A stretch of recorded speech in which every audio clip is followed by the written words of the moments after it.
नमस्कार मित्रों, आपका स्वागत करते हैं आपके अपने एजुकेशनल पाथ यूट्यूब चैनल कॉम्टेरिया पर। Study harder and achieve your goal.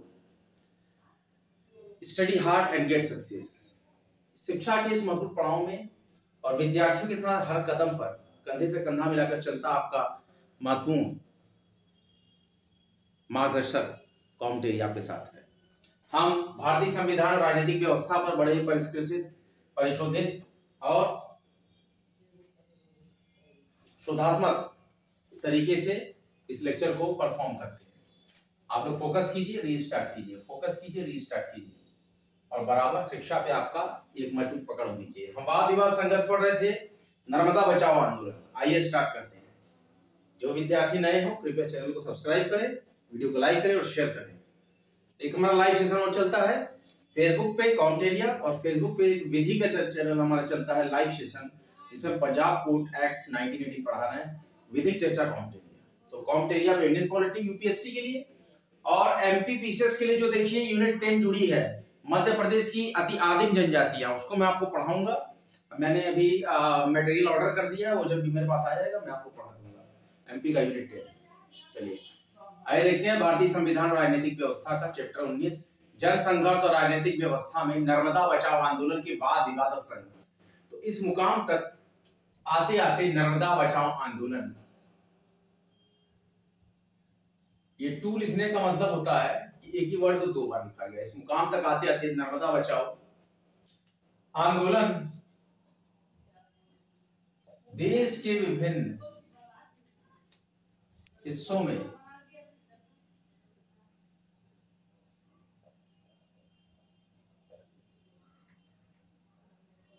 चल रहे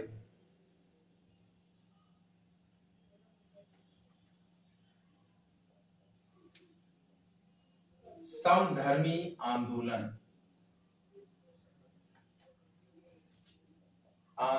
के गठबंधन मतलब एक भी जुड़ जाना का अंग बन गया, मतलब पार्ट बन गया। इस मुकाम तक आते आते नर्मदा बचाओ आंदोलन देश के विभिन्न हिस्सों में चल रहे समधर्मा आंदोलन के गठबंधन का अंग बन गया।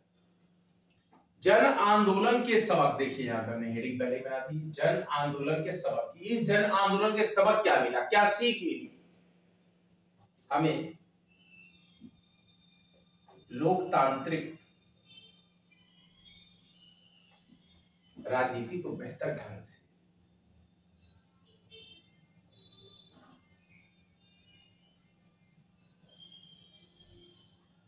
हमें लोकतांत्रिक राजनीति को बेहतर ढंग से समझने में मदद देता है।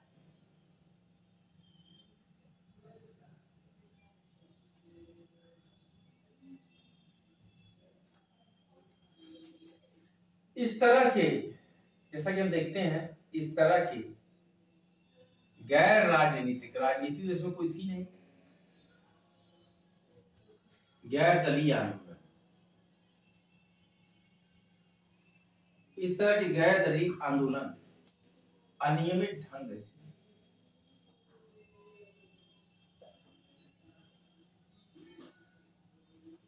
खड़े नहीं हो पाते।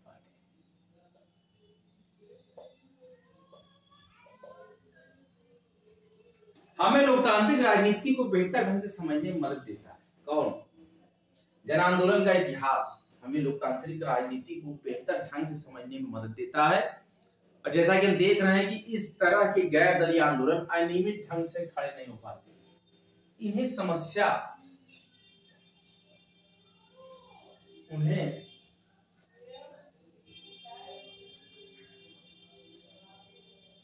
समस्या के तौर पर नहीं देखा जाता, उन्हें समस्या के तौर पर नहीं देखा जाना चाहिए। ये सबक हमें क्या मिल रही है जन आंदोलन? इन आंदोलनों का उद्देश्य, विद्यार्थियों ध्यान दीजिए, इस तरह के आंदोलन जो हम जन संघर्ष कर रहे हैं, तो इस आंदोलन का उद्देश्य होता है दलीय राजनीति से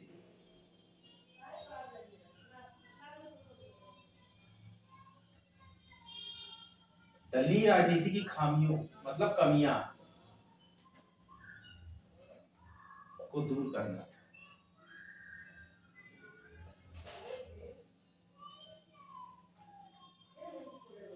इस रूप में इन आंदोलनों को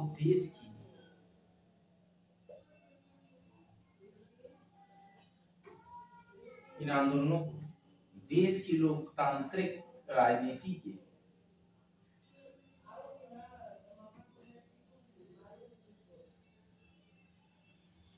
इस रूप में इन आंदोलनों को देश की लोकतांत्रिक राजनीति के अहम हिस्से के तौर पर देखा जाना चाहिए।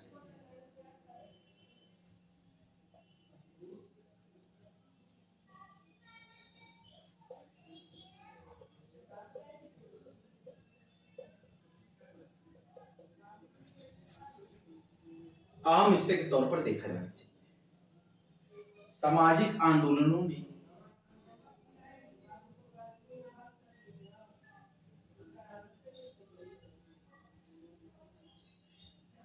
समाज के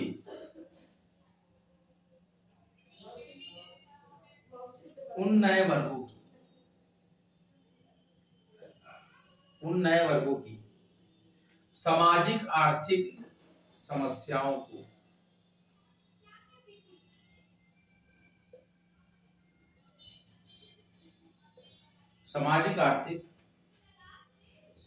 को अभिव्यक्ति दी,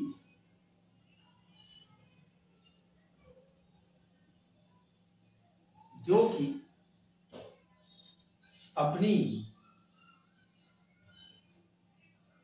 दिक्कतों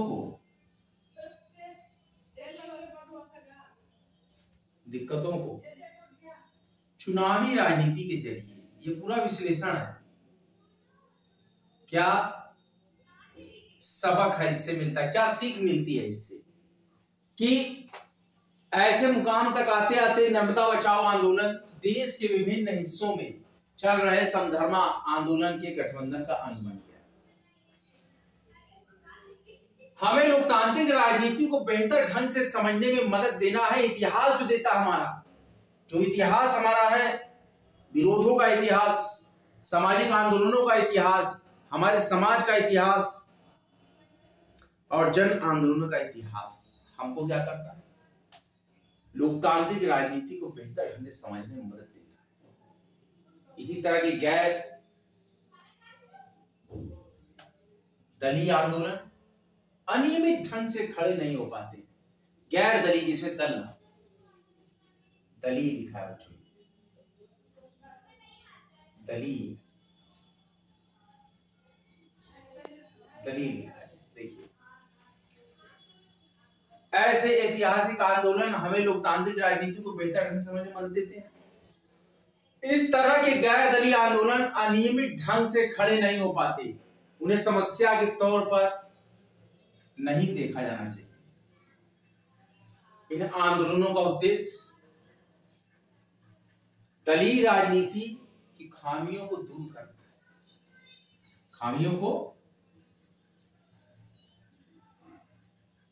करना था। इस रूप में इन आंदोलनों को देश की लोकतांत्रिक राजनीति के अहम हिस्से के तौर पर देखा जाना चाहिए। सामाजिक आंदोलनों ने समाज के उन नए वर्गों की सामाजिक आर्थिक समस्याओं को अभिव्यक्ति दी, जो अपनी दिक्कतों को चुनावी राजनीति के जरिए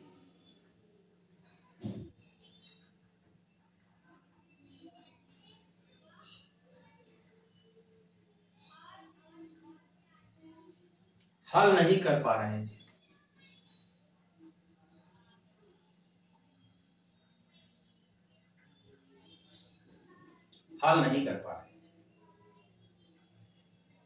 विभिन्न सामाजिक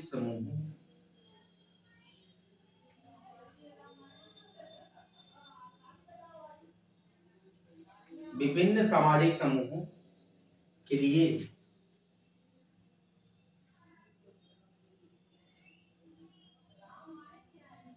ये आंदोलन अपनी बात रखने का बेहतर माध्यम, अपनी बात रखने का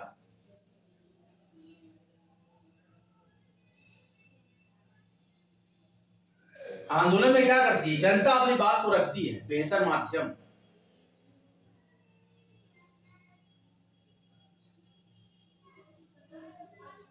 बनकर उभरे।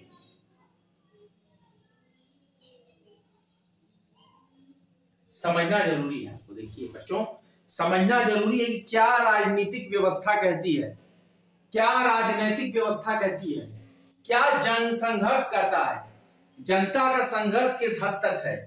हमारे देश की मैक्सिमम जनता इलिटरेट है या कम पढ़ी लिखी है, और हमारे पूरे विश्व की 55% जनता अर्बन एरिया से आती है, और भारत की मैक्सिमम जनता रूरल एरिया से आती है। क्या एक मर्म है जनतांत्रिक और लोकतांत्रिक संघर्ष का, इसको जन संघर्ष आप कहते हैं। इसको जानना बहुत ही आवश्यक है आपके लिए। जब हम नर्मदा बचाओ आंदोलन की बात करते हैं तो ऐसे मुकाम तक आते आते नर्मदा बचाओ आंदोलन देश के विभिन्न हिस्सों में चल रहे समधर्मी आंदोलनों के गठबंधन का अंग बन गया। और इसके बाद हमने जब विश्लेषण किया कि जन आंदोलन के सबक क्या मिले, इन जन आंदोलन से क्या सबक मिले आपको, जन आंदोलन में क्या सबक थे, हमारे आंदोलनों का इतिहास, हमारे अभियानों का इतिहास, जो हम आंदोलन कर रहे हैं, आंदोलनरत हैं, उसका इतिहास हमें क्या करता है, वो हमें लोकतांत्रिक राजनीति को बेहतर ढंग से समझने में मदद देता है। और ऐसे ही गैर दलीय आंदोलन अनियमित ढंग से खड़े नहीं हो पाते, कोई नियम नहीं होता इनका, और उन्हें समस्या के तौर पर नहीं देखा जाना चाहिए। इन आंदोलनों का उद्देश्य दलीय राजनीति की खामियों को दूर करना था, और ऐसे ही रूप में इन आंदोलनों को देश की लोकतांत्रिक राजनीति के अहम हिस्से के तौर पर देखा जाना चाहिए। सामाजिक आंदोलन ने समाज के उन नए वर्गों की सामाजिक और आर्थिक समस्याओं, इस प्रकार की समस्याओं,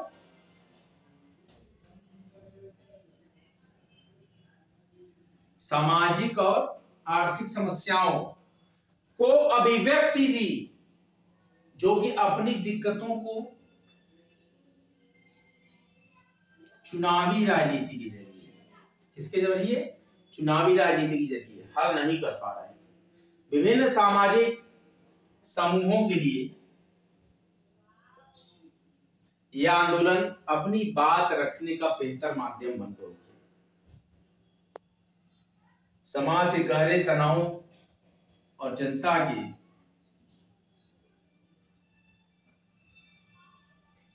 तनाव का मतलब क्या होता है, टेंशन। तो समाज के गहरे तनाव और जनता के क्षोभ को, वह का मतलब और जनता के क्षोभ को एक सार्थक दिशा देकर, एक सार्थक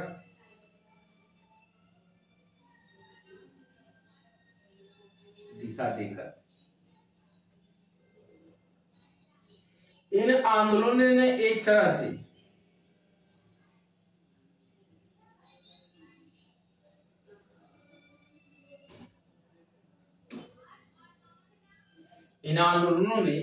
से लोकतंत्र की रक्षा की है।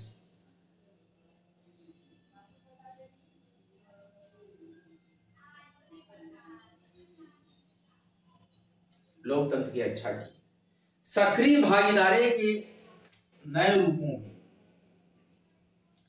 भागीदारी मतलब पार्टिसिपेशन, सक्रिय भागीदारी के नए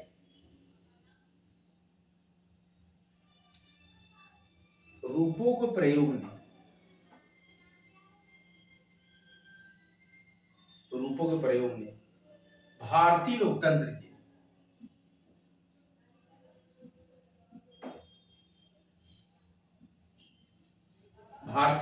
के जनाधार को बढ़ाया।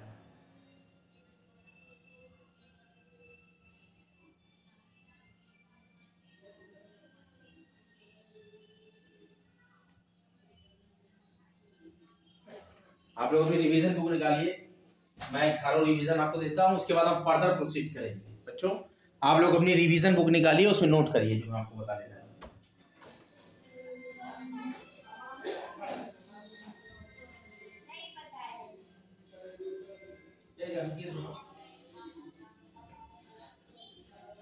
देखिए बच्चों, अभी हमारा जो टॉपिक चल रहा है यहाँ पर चैप्टर 19 जन संघर्ष और राजनीतिक व्यवस्था। वाद विवाद और संघर्ष की बात करें तो ऐसे नर्मदा बचाओ आंदोलन में इस मुकाम तक आते आते ऐसे आंदोलन देश के विभिन्न हिस्सों में चल रहे समधर्मी आंदोलनों के गठबंधन का अंग बन गए। और जन आंदोलन के सबक क्या मिले कि हमारे इतिहास से, जन आंदोलनों के इतिहास से हमें लोकतांत्रिक राजनीति को बेहतर ढंग से समझने में मदद मिलती है और इस तरह के गैर दलीय आंदोलन अनियमित ढंग से खड़े नहीं हो पाते और उन्हें समस्या के तौर पर नहीं देखा जाना चाहिए। इन आंदोलनों का उद्देश्य क्या है? क्या उद्देश्य है इन आंदोलनों का? दलीय राजनीति की खामियों को दूर करना और ऐसे ही रूप में इन आंदोलनों को देश की लोकतांत्रिक राजनीति के अहम हिस्से के तौर पर देखा जाना चाहिए। सामाजिक आंदोलन ने समाज के उन नए वर्गों की सामाजिक आर्थिक समस्याओं को अभिव्यक्ति दी जो कि अपनी दिक्कतों को चुनावी राजनीति के जरिए हल नहीं कर पा रहे थे और विभिन्न सामाजिक समूहों के लिए यह आंदोलन अपनी बात रखने का बेहतर माध्यम बन के उभरे। कैसा बेहतर माध्यम बन के उभरे और समाज के गहरे तनावों और जनता के क्षोभ को एक सार्थक दिशा देकर, किसको? समाज के गहरे तनावों और जनता के क्षोभ को एक सार्थक, जनता के क्षोभ को एक सार्थक दिशा देकर इन आंदोलनों ने एक तरह से लोकतंत्र की रक्षा की। सक्रिय भागीदारी के नए रूपों के प्रयोग ने भारतीय लोकतंत्र के जनाधार को बढ़ाया है। क्या किया है? भारतीय लोकतंत्र के जनाधार को बढ़ाया है। किसने? सक्रिय भागीदारी के नए रूपों के प्रयोग ने। सक्रिय तरीके से अगर हम एक्टिव होकर उसमें पार्टिसिपेशन करें तो ये क्या रिजल्ट देता है कि भारतीय लोकतंत्र के जनाधार को बल मिलता है। देखिए बच्चों, एमपीपीसीएस 2024, ये जो एमपीपीसीएस 2024 है, इसमें जो नया सिलेबस एक ऐड हुआ है यूनिट 10, ध्यान दीजिएगा बच्चों, यूनिट 10, इसमें एमपी की आदिम जनजातियों का पूरा विस्तृत ब्यौरा पूछा जाएगा। इसके लिए आप बुक मंगा लीजिए, पढ़ लीजिए, नहीं तो मैं भी कॉम्पिटेटिव पर आपको एमपी की आदिम जनजातियों का यूनिट 10, कौन सा यूनिट? यूनिट 10 कंप्लीट करा दूंगा। आदिम जनजातियां उत्तर प्रदेश, मध्य प्रदेश की, और अभी बहुत ही जल्द 17 मार्च को उत्तर प्रदेश पीसीएस 2024 का एग्जामिनेशन होगा और उत्तर प्रदेश आरओ का पेपर गाजीपुर के एसएम मेमोरियल इंटर कॉलेज में आउट हुआ है और वो सेंटर को डिबार कर दिया गया है, पूरे केंद्र को डिबार कर दिया गया है। जांच यूपीएसटीएफ कर रही है, हो सकता है पूरा पेपर रद्द हो जाए, हो सकता है एक सेंटर का पेपर रद्द हो जाए। तो इसलिए आप लोग उत्तर प्रदेश लोक सेवा आयोग की समीक्षा अधिकारी, सहायक समीक्षा अधिकारी जिसने परीक्षा दी है, दोबारा से तैयारी चालू कर दीजिए। इसमें कुल मिलाकर 411 पद की परीक्षा हुई थी, जिसमें कि 322 पद अकेले समीक्षा अधिकारी की थी। और अगर हम वही बात करें 17 मार्च के यूपीपीसीएस एग्जाम की, तो इसमें लॉ के स्टूडेंट्स के लिए बहुत खुशखबरी है। लॉ में यहाँ सब रजिस्ट्रार का जो पद है, जो सब रजिस्ट्रार बनना चाहता है वो इससे यूपीपीसीएस से 17 मार्च वाले, आप उसमें सब रजिस्ट्रार ऑप्ट किए होंगे, लाभ पड़े होंगे, तो आप वहां से बन सकते हैं, क्योंकि रजिस्ट्री विभाग आपका होता है कचहरी में। रजिस्ट्री अधिकारी, सब registrar, registrar first, registrar second, registrar third, registrar चतुर्थ, रजिस्ट्रार पंचम, तो ये सारी पोस्ट जो है लॉ ग्रेजुएट्स को मिलती है यूपीपीसीएस के थ्रू। पोस्ट का नाम है सब रजिस्ट्रार, ध्यान दीजिए बच्चों, सब रजिस्ट्रार, बहुत पावरफुल पोस्ट है। यूपी गवर्नमेंट का विभाग है रजिस्ट्री विभाग। रजिस्ट्री विभाग किसका है, ध्यान दीजिएगा, स्टेट गवर्नमेंट का होता है।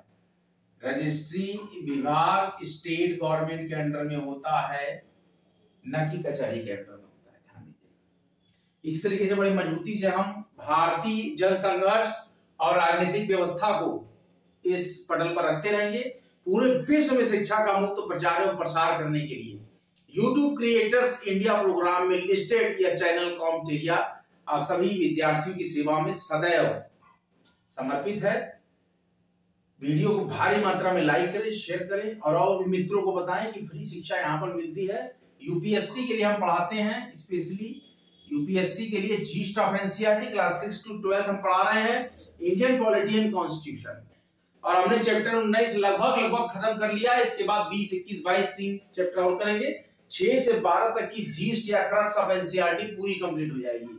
और इसके बाद हम एमपी पीसीएस के लिए आपको पढ़ा देंगे यूनिट 10 एमपी की आदिम जनजातियों का संपूर्ण ब्यौरा। 500 ऑब्जेक्टिव प्रश्न है, उसी में से मैं बताऊंगा, उसमें से क्वेश्चन एमपी पीसीएस में आ जाएगा।